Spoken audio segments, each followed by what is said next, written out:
मामला ये है जी, मैंने 2020 के अंदर अंबा ज्वेलर के अंदर पार्टनरशिप का काम किया था, जिसके अंदर सोने चांदी का होलसेल का काम था। मेरे घर का, मेरे परिवार का और रिश्तेदारों से सोना लेके लगभग 1 किलो 565 ग्राम सोना दिया था, 6 किलो चांदी थी। तो काम हमारा ठीक चल रहा था, लेकिन मैं बीच बीच में उनसे हिसाब भी लेता रहा। जैसे मैंने प्रिंट लिया तो मैंने अपने पास रख लिया। उनको जो अजय नाम का लड़का था वो प्रोप्राइटर था, उसी के नाम से जो था सॉफ्टवेयर था। सॉफ्टवेयर में जो जीमेल में आता था वो सारा उसी के पास डाटा आता था, और मैं अक्सलो दुकान के अंदर पूरी ड्यूटी देता था। मेरा बेटा यहाँ बैठता था। तो बार बार मैंने उनसे जब कहा भी आप एक बार 6 महीने में, 7 महीने में, 8 महीने में हिसाब करो, क्योंकि मैंने इन्वेस्टमेंट की हुई है, मेरे को पता लगे भी प्रॉफिट में है या लॉस में है। करते करते जी ये फिर टाइम निकल गया, 6 महीने निकल गए। फिर मैंने अजय को कहा भाई अपना एक बार हिसाब कर। मैं कहा तेरे को पता नहीं तो तूने मुझसे 10 लाख रुपए एक्स्ट्रा किस चीज़ के लिए, तूने मेरे से 10 लाख रुपए एक्स्ट्रा इस चीज़ के लिए थे कि लैपटॉप मैं चलाऊँगा, क्योंकि मेरे को 3-4 साल का तजुर्बा है। तो लैपटॉप ऑपरेट वो करता था, सॉफ्टवेयर भी MMI का सॉफ्टवेयर था जी, वो उसी के नाम से जीमेल थी, उसी के अकाउंट में उनका आता था जी। एक कच्चे का काम था जी, एक पक्के का काम था।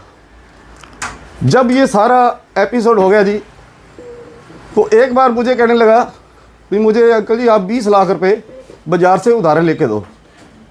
तो मैंने कहा मैं 20 लाख रुपए उधार लेके क्यों दूँ, ऑलरेडी मैंने पहले ही आपको ये सोना दे रखा है, चांदी दे रखी है।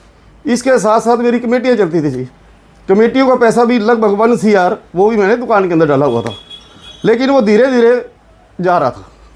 इनके दिमाग में एक बेईमानी आ गई जी। जब मैंने उनके कहा भी हिसाब कर लो, वो कहते जी या तो पैसे दिला दो, पैसे नहीं दिला सकते तो हम खुद का काम कर लेंगे। और इसी दौरान मेरे बेटे की शादी थी न्यूजीलैंड, मुझे न्यूजीलैंड जाना था।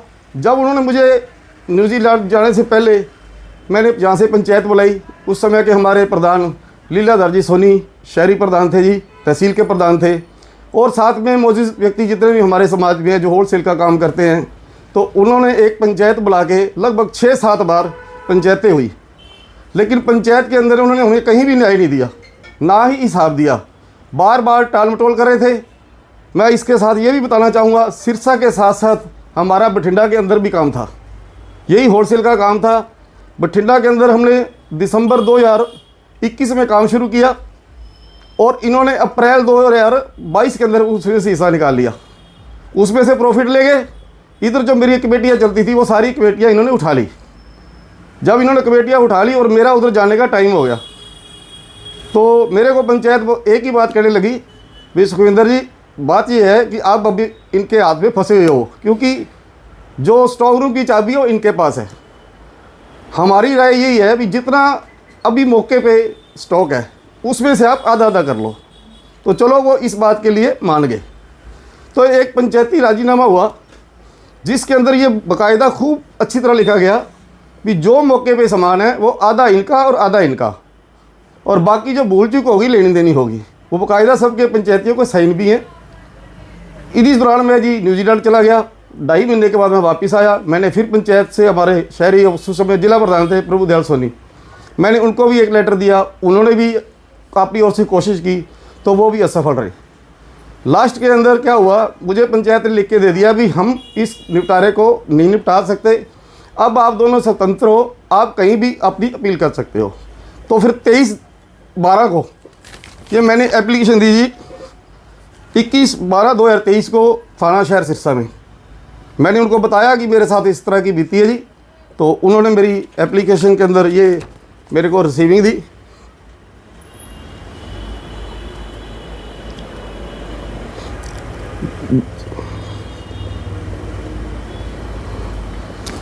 जब जब मैंने उनसे हिसाब मांगने की बात करता था तो मेरे को धमकी देते थे, तू हमारा क्या कर लेगा, तेरे पास है क्या। तो मैं इस 2-2.5 साल के अंदर डिप्रेशन में आ गया जी। मेरा ट्रीटमेंट अब तक भी चल रहा है जी। मेरे को कुछ अच्छा नहीं लगता था। मेरी मेहनत की और ईमानदारी की कमाई थी जो इन्होंने दिन दिहाड़े डाका डाला। इसमें ये अजय नाम का लड़का फतेहाबाद जाता था, वहाँ जाके लैपटॉप के अंदर सारी छेड़छाड़ कर दी। जो सोने में प्रॉफिट था हमने सस्ता खरीद के महंगे में बेच रहा था, उसने इसको उल्टा कर दिया। महंगे में खरीदा और सस्ते में बेच दिया। मैंने आज माननीय पुलिस अधीक्षक महोदय से मिला और मैंने उनको अपनी सारी बात बताई, तो उन्होंने मेरी बात सुन के कहा भी कोई बात नहीं, आपके साथ न्याय होगा, अन्याय नहीं होगा, जहाँ तक हो सका हम आपका सहयोग करेंगे। और जो इन्वेस्टमेंट आप बता रहे हैं वो कैश में थी या सोने में थी? नहीं जी, वो सोने में थी जी। वो सोना कुछ मैंने मेरे घर से लिया, मेरी घरवाली से लिया जी, ठीक है। कुछ मेरी मदर का था जी, मैंने उनसे लिया, मेरे जीजा जी हैं मैंने उनसे लिया, सिस्टर से लिया, सुभाजी कालावाली से मेरे मामा जी का बेटा है, मैंने उनसे भी कुछ सहयोग लिया। तो इस तरह मैंने वो सोना, सारा सोना और चांदी इनको हैंड ओवर किया। तो पूरी कितनी पेमेंट आपकी पेंडिंग है? पेंडिंग नहीं, मेरा सोना पेंडिंग है जी। सोना पेंडिंग? हाँ जी। पूरा का पूरा? नहीं पूरा नहीं जी, उसमें से मेरे पास लगभग 590 ग्राम सोना आया जी 1565 में से। कई बार आदमी के अहम हो जाता है इस चीज का कि भी मैं जो कह रहा हूँ वो सही कह रहा हूँ। हिसाब किताब सारा हो चुका, राजीनामा हो चुका, आपस में मिठाई खिला दी, रसगुल्ले खिला दिए, सब कुछ ओके हो चुका। इसके बावजूद ये कहते हैं कि भी मेरे तो पंचायतों में कहते हैं मेरे तो 4.5 करोड़ निकलते हैं। अब 1,40,00,000 रुपए लगा के आप अलग से 4.5 करोड़ रुपए एक साल में कैसे कमा लोगे? पहली बात। दूसरी बात, मैं टेक्निकल बात ही बताऊंगा हाँ, आपको। टेक्निकल ही पूछ रहा हूँ मैं अभी आपसे। हाँ, अच्छा दूसरी बात, कोई ऐसा काम धंधा है नहीं, आप अफीम तो बेचते नहीं है। जहाँ पे 50-60 हजार रुपए लगा के आप 100 रुपए कमाते हैं, वहां पे 1,70,00,000 1,40,00,000 रुपए की इन्वेस्टमेंट पे, जिसमें लोगों की उधारे भी होती है, जिसमें दिल्ली लड़का जाता है तो 5,000 का खर्चा भी आता है, तब जाके कोई 10,000 की बचत आती है। 10,000 की बचत में 5,000 तो खर्चा लग गया।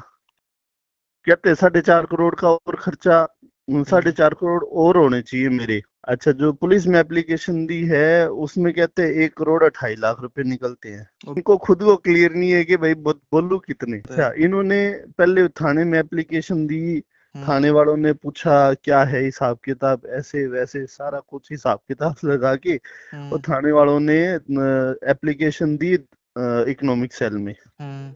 इकोनॉमिक सेल वालों के पास जाके उन्होंने तफ्तीश की, इसकी उन्होंने कर दिया भी इसमें कोई बेस नहीं है, इसको दफ्तर दाखिल कर दो। उन्होंने दफ्तर दाखिल कर दी, शिकायत खारिज कर दी। उसके बाद में इन्होंने एप्लीकेशन लगाई डीजीपी हिसार। डीजीपी सर ने एप्लीकेशन रेफर कर दी डीएसपी सर सिरसा को। तो वहां पे जी बैठते हैं, उन्होंने ये देखा कि भी हिसाब किताब क्या है और टेक्निकली बातें मैंने उनको बताई कि जी ये पॉसिबल है क्या। बोले नहीं यार ये पॉसिबल तो नहीं लगता। फिर मैंने दिखाया, मैं कहा जी राजीनामा हो चुका जी। इन्होंने 5 लाख रुपए मेरे से एक्स्ट्रा मांग के ले लिए कि भाई मैं कुछ नहीं कहता, मेरे को 5 लाख रुपए एक्स्ट्रा दे दो। पंचायत वाले बोले आप काम धंधे वाले आदमी है, लड़ाई झगड़ा नहीं कर सकते, पैसे देके अगर निपटता है तो निपटा दो। घर परिवार वाले बैठे थे, भाई निपटा के नक्की करो, आपने झगड़ा वगैरह नहीं करना। मैंने वो भी दे दिया। डीएसपी सर ने भी दफ्तर दाखिल कर दी उसको। 2 बार दफ्तर दाखिल हो चुकी।